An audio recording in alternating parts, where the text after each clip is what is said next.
Di balik euforia kebanggaan atas lahirnya kereta cepat pertama di Asia Tenggara, terselip kenyataan bahwa perjalanan Hus belum sepenuhnya mulus. Di antara deru lajunya, bayang-bayang beban utang masih membayangi neraca dan keuangan negara. Proyek yang semula digadang-gadang tanpa jaminan fiskal kini munculkan pertanyaan baru. Bagaimana memastikan keberlanjutan tanpa menjadi beban bagi APBN? Disinilah urgensi itu muncul bahwa kebanggaan infrastruktur modern harus diimbangi dengan kecerdasan finansial dan keberanian mencari jalan keluar kreatif. Untuk membahas hal ini sudah hadir di studio ekonom senior Universitas Paramadina, Bapak Wijayanto Samirin. Selamat pagi Pak Wijayanto. Pagi Mas Yuda. Bertemu Bapak secara langsung biasanya. Alhamdulillah. Melalui Zoom ya Pak ya, kalau lagi wawancara. Pak, ini tadi saya mengutip pernyataan Pak Jokowi, menarik ya. Kalau kita bicara sebenarnya tidak untuk mencari untung. Mas, rapid transportation itu lebih kepada bagaimana sustainability effect-nya, terutama kalau kita bicara dampak sosialnya seperti itu. Bagaimana Anda melihat ini Pak? Ya, jelas statement bahwa WUS adalah proyek sosial itu kurang tepat. Karena ini bukan proyek sosial, ini proyek ekonomi. Betul. Walaupun bukan proyek bisnis. Artinya dari sisi financial return negatif, nggak masalah. Tetapi secara ekonomi ini harus memberikan economic return yang positif. Kalau kemudian akhirnya diperlukan subsidi, ya nggak masalah. Memang hampir semua public transport, tidak hanya di Indonesia, tapi juga di belahan lain di dunia, itu perlu subsidi dari pemerintah. Tetapi yang menjadi permasalahan di sini kan tidak ada perhitungan yang konkret, feasibility study yang komprehensif, bahwa WUS ini proyek ekonomi supaya jalan butuh subsidi berapa. Karena tadinya kan klaimnya akan business to business murni. Yang menjadi permasalahan di sini adalah adanya perbedaan yang dramatis antara apa yang ada di lapangan dengan apa yang direncanakan di masa lalu. Ini tipikal proyek yang menggunakan pendekatan reverse planning, Mas Yuda. Diputuskan dulu, dijalankan sambil dibuat rencana. Seringkali rencananya tidak sesuai dengan kenyataan, banyak perubahan. Ini terjadi di Kertajati, ini terjadi di IKN, dan sekarang sedang kita bahas WUS. Gitu. Ya Pak, ini kalau saya membacakan sedikit ya. Laporan keuangan semester 1 WUS 2025 ini mencatat kerugian 1,6 triliun. Bunganya aja 2 triliun nih per tahun. Nah, ada feasibility studies yang sebelumnya diharapkan itu sepanjang 2024 mencapai 6 juta orang, rata-rata 250.000 orang per tiket. Nah, kalau kita melihat secara komposisi jumlah penjualan tiket dengan okupansi HUS dan utilisasinya sepertinya belum berimbang ya Pak ya. Nah, sedari awal mengapa muncul seperti ini Pak? Apakah mereka tidak melakukan feasibility studies dulu, kemungkinan akan ada loss dari tiketing karena ya banyak sekali opsional tidak nyambus untuk ke Bandung, begitupun juga Jakarta sebaliknya. Saya melihat kalaupun ini diperpanjang 60 tahun, 100 tahun, maka biaya operasional plus cicilan plus bunga itu tidak akan tercover oleh penerimaan. Jadi memang kita tidak bisa mengharapkan bahwa ini bisa survive tanpa dukungan subsidi. Nah, perbedaan angka yang luar biasa besar tadi ini menggambarkan bahwa waktu itu feasibility study-nya tidak dilakukan secara rigor, secara mendalam. Sehingga dalam praktek di lapangan tidak seperti itu. Tentang harga tiket, tentang okupansi, dan lain sebagainya. Karena begini, Jakarta-Bandung itu kita tidak bisa menjual harga yang tinggi. Betul. Karena ada banyak saingan, pilihan ya, Pak. banyak pilihan. Begitu dinaikkan terlalu tinggi, okupansinya pasti akan drop. Dan kita harus ingat, yang namanya transportasi massal yang canggih seperti ini, dalam perjalanannya nanti akan muncul biaya-biaya perawatan yang makin lama makin mahal. Ini kalau kita masukkan, maka dari aspek visibility semakin mengkhawatirkan. Ada lagi Pak mengenai indikator struktur pembiayaan yang terkesan terlalu berat karena ini kita mendapatkan biaya di luar negeri, pada kita tidak memperhitungkan kemudian fluktuasi rupiah, kemudian suku bunga, kemudian kondisi geopolitik. Apakah ini juga merupakan salah satu hal yang seharusnya dari awal dimitigasi sehingga tidak blunder seperti ini Pak? Ya, saya melihat ya, kalaupun dari sisi pendanaan ini sebenarnya sudah cukup oke, cukup bagus. 75% utang, 25% modal. Kemudian kita hanya 60% saja, karena kepemilikan sahamnya 60%, 40% pihak Cina. Kemudian pinjaman grace period 10 tahun, kemudian tenor 40 tahun, bunga 2%. Menurut saya ini sangat make sense. Memang permasalahannya adalah visibility study yang tidak dilakukan secara mendalam. Sesuatu yang tidak visible dipaksakan. Jadi dampaknya ya apapun yang kita lakukan, optimasi seperti apapun yang kita jalankan dari sisi financing pasti gapnya lebar sekali. Nah ini ada wacana restrukturisasi hutang ya, kita akan bertemu dengan pihak pemerintah China, kemudian juga membuka opsi bagaimana pihak CDP ini kemudian akan memberikan tenor pembayaran yang lebih panjang, menurunkan bunga, memberikan tenggang atau grace period. Bagaimana Anda melihat opsi ini, mungkin nggak sih Pak untuk yang pemberi utang itu mempertimbangkan hal ini? Sangat mungkin. Oke. Tapi begini, ada beberapa variabel yang layak untuk dinegosiasikan. Yang pertama adalah nilai pokok. Kita bisa menuntut haircut pemotongan, tetapi dalam situasi seperti ini rasanya nggak mungkin. Itu hanya mungkin ketika ada situasi default. Jadi variabel lain yang bisa kita lakukan adalah memperpanjang tenor, kemudian merenegosiasi suku bunga, kemudian memperpanjang grace period. Yang terakhir, karena kita masih punya 60%, kita bisa melakukan debt to equity swap, di mana ya kita cukup punya 51% saja. Saham kita diambil Cina, in return utang kita juga berkurang. Jadi variabel-variabel itu sangat mungkin untuk dinegosiasikan. Dalam kondisi tenggat waktu yang semakin berjalan, yang mana menurut Anda sangat possible untuk segera mungkin dilakukan oleh pemerintah kita? Saya rasa indikasi dari pihak Cina kan memperpanjang tenor dari 40 ke 60 itu akan di-approve. Itu bagus, tapi tidak membantu karena gap-nya masih terlalu lebar. Kemudian memundurkan grace period itu saya rasa juga kita bisa menuntut. Kemudian menurunkan suku bunga saya rasa juga kita bisa negosiasi itu. Baru terakhir debt to equity swap. Saya usulkan untuk dicoba. Kita nggak perlu punya 60% kok. Kita cukup punya 51%. Minimal kita punya kontrol atas entity. Kemudian ada juga wacana Pak terkait dengan penyertaan modal negara atau PMN. Ini penambahan kepada PT KAI dibandingkan mungkin dengan menjual saham kan bicara mengenai pride ya, bicara mengenai kualitas negara, bagaimana menjalankan perekonomian dan juga ini proyek mercusuar yang membanggakan. Bagaimana Anda melihat ini? Mengurangi kepemilikan saya rasa nggak masalah, asal kita masih punya kontrol. Untuk bisa mengontrol satu entity bisnis itu kan 50% plus 1, jadi 51% nggak masalah. Telkom saja yang begitu strategik, kita cuma punya 51% kok. Ini jauh lebih strategik dari KCIC.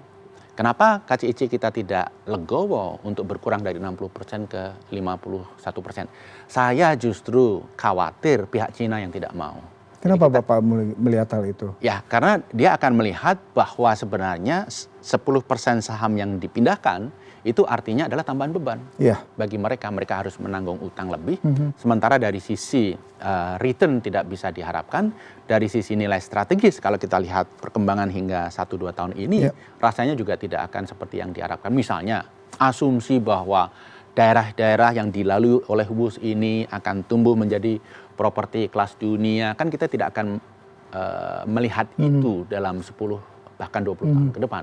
Karena kita lihat situasi ekonomi, kita lihat situasi properti market, dan seterusnya. Nah, ada potensi lain mungkin bisa dikembangkan pada WUS selain penjualan tiket. Non-tiket ini merupakan salah satu yang harusnya lebih dielaborasi oleh negara dan PT KAI ya. Kalau ini saya bacakan, pendapatan non-tiket ini bisa dijadikan penyelamat finansial proyek kereta cepat kalau kita melihat ke Jepang melalui GRIs, kemudian beberapa negara lain. Nah, bagaimana sebenarnya PT KAI bisa melihat peluang ini Pak untuk terus mendapatkan income selain dari penjualan tiket yang sepertinya nggak akan bisa mendapatkan cuan dalam waktu puluhan tahun ini Pak? Kita biasa sebut itu non-fare box income ya. Nah, non-fare box income itu di Indonesia masih merupakan sesuatu yang relatif baru. DKI misalnya mencoba mendongkrak non-fare box income untuk MRT dengan target yang cukup agresif. Faktanya tidak bisa seperti yang direncanakan. Karena tidak mudah memasarkan naming right di stasiun, kemudian iklan, kemudian apps-nya. Karena dari sisi volume juga masih belum luar biasa besar. Jadi non-fare box income itu satu alternatif yang bisa meringankan beban. Tapi ini bukan solusi yang memadai. Iya, Ketika tidak ada solusi dalam waktu dekat, salah satu yang tadi menarik Anda katakan selain restrukturisasi, kemudian penurunan suku bunga, menjual saham sendiri PT KAI, apa sih sebenarnya paling sederhana? KCIC yang dijual. KCIC itu seperti apa sih Pak sebenarnya yang harus dilakukan yang paling bisa meningkatkan kepercayaan publik juga, karena ini secara tidak langsung berpengaruh ya terhadap bagaimana investasi yang dianggap mangkrak dan tidak sesuai dengan kebutuhannya Pak. Saya rasa begini, KCIC, WUS ini sudah terlanjur.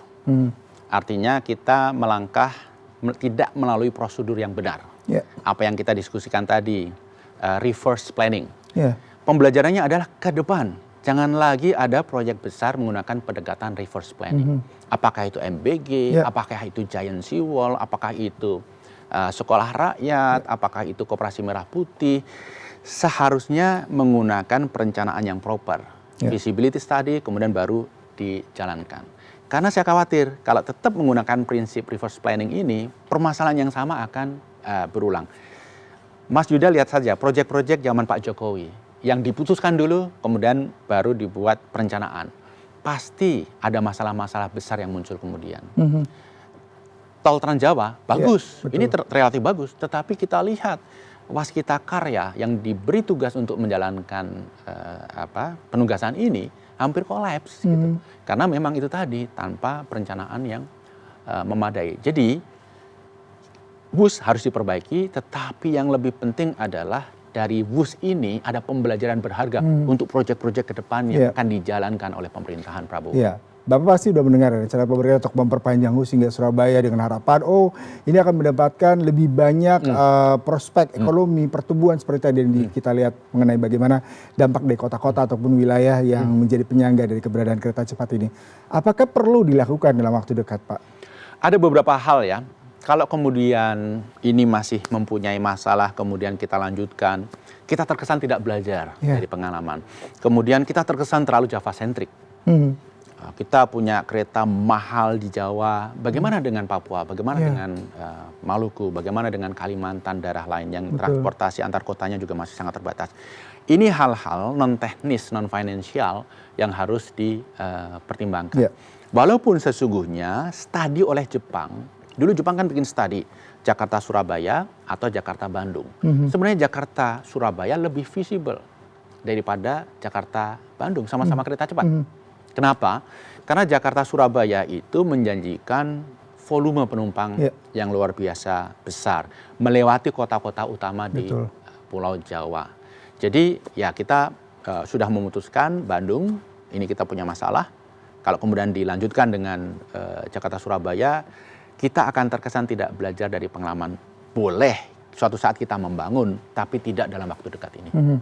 Dengan tadi feasibility studies yang sepertinya harus menjadi suatu barometer untuk kedepannya ya. Pak, kalau kita melihat udah terlanjur jalan nih, utang terus berbayar, bunganya juga 2 triliun per tahun. Bagaimana sih langkah paling cepat, paling awal untuk mengatasi ini semua? Apakah memang perlu pemerintah mengambil alih APBN, kemudian di satu sisi ada Danantara, Menkyu tidak mau mengambil alih, dan ini menjadi suatu bola liar di publik. Bagaimana Anda melihat ini? Yang pertama, renegosiasi utang dengan Cina. Ini harus dilakukan cepat.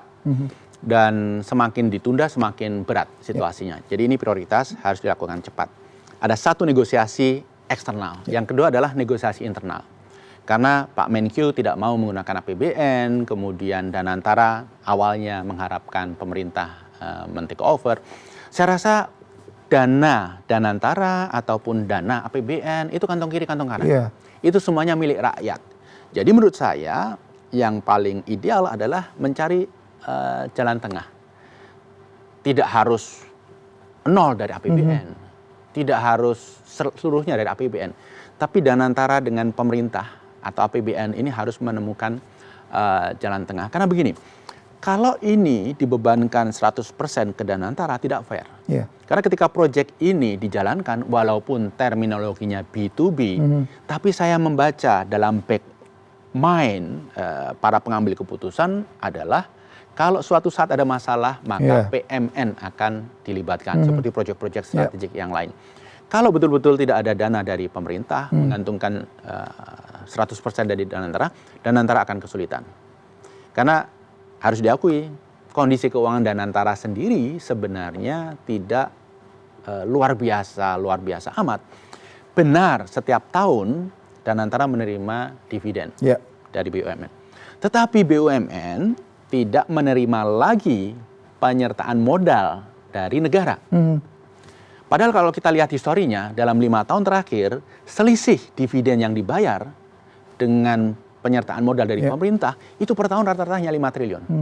Artinya Mas, sebenarnya uang net yang diterima oleh Danantara untuk membiayai seluruh operasi, itu rata-rata hanya 5 triliun per tahun.